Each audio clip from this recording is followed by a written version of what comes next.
ಪಿಲಿಪಿಲಿ TV. ಒಂದು ಕಾಲದಲ್ಲಿ ಒಂದು ಸಣ್ಣ ಹಳ್ಳಿಯಲ್ಲಿ ಒಬ್ಬ ಶ್ರಮಜೀವಿ ರೈತನು ವಾಸಿಸುತ್ತಿದ್ದನು. ಪ್ರತಿದಿನ ಬೆಳಗ್ಗೆ ಅವನು ತುಂಬಾ ಬೇಗ ಎದ್ದು ದೂರದಲ್ಲಿರುವ ಬಾವಿಯಿಂದ ಕುಡಿಯುವ ನೀರನ್ನು ತರಲು ಬಹಳ ದೂರ ನಡೆದು ಹೋಗುತ್ತಿದ್ದನು. ಅವನ ಬಳಿ 2 ಮಣ್ಣಿನ ಮಡಕೆಗಳಿದ್ದವು. ಅವನ್ನು ಒಂದು ಮರದ ದಂಡದ 2 ತುದಿಗಳಿಗೆ ಕಟ್ಟಿ ಅದನ್ನು ತನ್ನ ಭುಜಗಳ ಮೇಲೆ ಇಟ್ಟುಕೊಂಡು ಸಾಗುತ್ತಿದ್ದನು. ಒಂದು ಮಡಕೆ ಸಂಪೂರ್ಣವಾಗಿತ್ತು.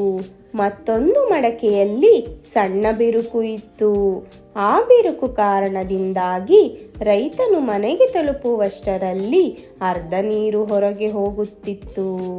ಬಿರುಕು ಇಲ್ಲದ ಮಡಕೆ ತನ್ನ ಬಗ್ಗೆ ಹೆಮ್ಮೆ ಪಡುತ್ತಿತ್ತು. ಆದರೆ ಪ್ರತಿದಿನ ಅದು ಬಿರುಕು ಮಡಕೆಯನ್ನು ಹಾಸ್ಯ ಮಾಡುತ್ತಿತ್ತು. ಒಂದು ಬೆಳಗ್ಗೆ ಅದು ಬಿರುಕು ಮಡಕೆಯನ್ನು ನೋಡಿ ಮೃದುವಾಗಿ ಹೇಳಿತು, ನಿನ್ನನ್ನು ನೋಡಲು ಬೇಸರವಾಗುತ್ತದೆ. ನೀನು ಯಾರಿಗೂ ಉಪಯೋಗವಿಲ್ಲ. ನಾವು ಮನೆಗೆ ತಲುಪುವಷ್ಟರಲ್ಲಿ ನೀನು ಅರ್ಧ ನೀರನ್ನು ಕಳೆದುಕೊಳ್ಳುತ್ತೀಯ. ಬಿರುಕು ಮಡಕೆ ಯಾವುದೇ ಉತ್ತರ ನೀಡಲಿಲ್ಲ. ಅದು ಮೌನವಾಗಿಯೇ ತನ್ನ ದುಃಖವನ್ನು ಒಳಗೊಳಗೆ ಇಟ್ಟುಕೊಂಡಿತು. ದಿನದಿಂದ ದಿನಕ್ಕೆ ಇದೇ ಘಟನೆ ನಡೆಯುತ್ತಿತ್ತು.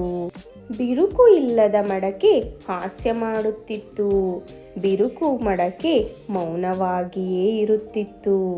ಆಮೇಲೆ ನಿಧಾನವಾಗಿ ಅದು ತನ್ನನ್ನು ವ್ಯರ್ಥವೆಂದು ಭಾವಿಸಲು ಶುರು ಮಾಡಿತು. ಒಂದು ದಿನ ಅದು ತನ್ನ ಭಾವನೆಗಳನ್ನು ನಿಯಂತ್ರಿಸಲು ಸಾಧ್ಯವಾಗಲಿಲ್ಲ. ಕಣ್ಣೀರು ಹರಿಯಿತು. ಅದು ನಿಧಾನವಾಗಿ ರೈತನಿಗೆ ಹೇಳಿತು, ನನ್ನನ್ನು ಕ್ಷಮಿಸು. ರೈತನು ಅದನ್ನು ಮೃದುವಾಗಿ ನೋಡಿದನು. ಏಕೆ ಹೇಳುತ್ತಿದ್ದೀಯ ನನ್ನ ಸ್ನೇಹಿತನೇ ಎಂದು ಕೇಳಿದನು. ಬಿರುಕು ಮಡಕೆ ನಡುಗುವ ಧ್ವನಿಯಲ್ಲಿ ಹೇಳಿತು, ನಾನು ಮುರಿದು ಹೋಗಿದ್ದೇನೆ. ನನಗೆ ಬಿರುಕು ಇದೆ. ಪ್ರತಿದಿನ ನಾನು ಅರ್ಧ ನೀರನ್ನು ಕಳೆದುಕೊಳ್ಳುತ್ತೇನೆ. ನನ್ನ ಕಾರಣದಿಂದ ನಿಮ್ಮ ಶ್ರಮ ವ್ಯರ್ಥವಾಗುತ್ತದೆ. ಆದರೂ ನೀವು ನನಗೆ ಎಂದಿಗೂ ಬೈಯುವುದಿಲ್ಲ. ನನಗೆ ತುಂಬ ನಾಚಿಕೆಯಾಗುತ್ತದೆ. ದಯವಿಟ್ಟು ನನ್ನನ್ನು ಕ್ಷಮಿಸಿ. ರೈತನು ಮೃದುವಾಗಿ ನಕ್ಕನು ಮತ್ತು ಹೇಳಿದನು, ಅದೇನ ನಿನ್ನ ದುಃಖದ ಕಾರಣ? ಚಿಂತಿಸಬೇಡ.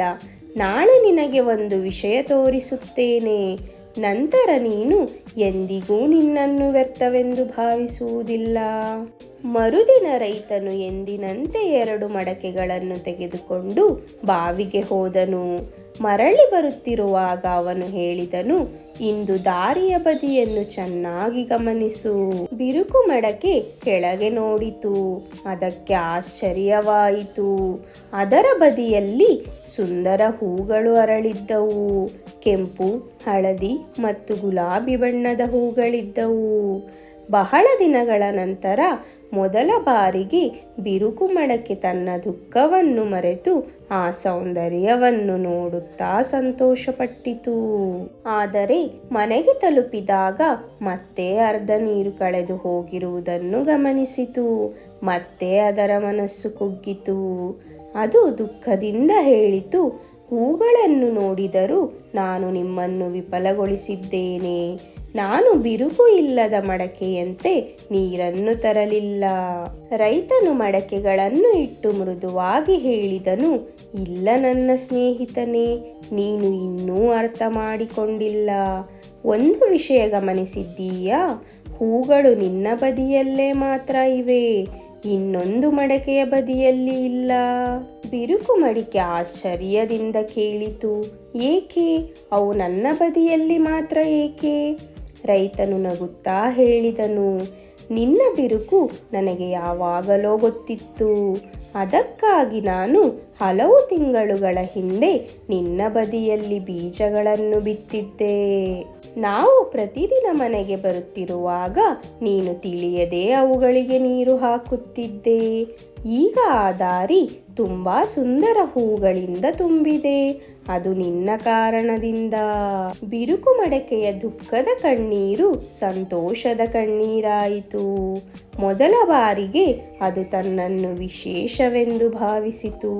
ರೈತನು ಪ್ರೀತಿಯಿಂದ ಹೇಳಿದನು, ನೀನು ನಿನ್ನ ದುರ್ಬಲತೆಯನ್ನು ನಿನ್ನ ದುರ್ಬಲತೆ ಎಂದುಕೊಂಡೆ. ಆದರೆ ಅದೇ ದುರ್ಬಲತೆ ಎಲ್ಲರಿಗೂ ಸಂತೋಷ ಮತ್ತು ಸೌಂದರ್ಯ ತಂದಿದೆ. ನೀನು ಯಾರಿಗಿಂತಲೂ ಕಡಿಮೆ ಇಲ್ಲ. ನೀನು ನಿನ್ನದೇ ರೀತಿಯಲ್ಲಿ ಸಂಪೂರ್ಣ. ಈ ಕಥೆಯ ಸಂದೇಶವೆಂದರೆ, ಈ ಜಗತ್ತಿನಲ್ಲಿ ಯಾರೂ ಪರಿಪೂರ್ಣರಲ್ಲ. ನಮ್ಮಲ್ಲೆಲ್ಲ ದೋಷಗಳಿವೆ. ಆದರೆ ನಾವು ದುರ್ಬಲತೆ ಎಂದುಕೊಳ್ಳುವ ಕೆಲವು ವಿಷಯಗಳು ಸರಿಯಾದ ದೃಷ್ಟಿಯಿಂದ ನೋಡಿದರೆ ನಮ್ಮ ಬಲವಾಗಬಹುದು. ಈ ಕತೆ ನಿಮಗೆ ಇಷ್ಟವಾದರೆ ವಿಡಿಯೋಗೆ ಲೈಕ್ ಮಾಡಿ, ಚಾನಲ್ ಸಬ್ಸ್ಕ್ರೈಬ್ ಮಾಡಿ ಮತ್ತು ನಿಮ್ಮ ಸ್ನೇಹಿತರ ಜೊತೆ ಶೇರ್ ಮಾಡಿ. ಮತ್ತೊಂದು ಹೊಸ ಕಥೆಯೊಂದಿಗೆ ಭೇಟಿಯಾಗೋಣ. ಧನ್ಯವಾದಗಳು.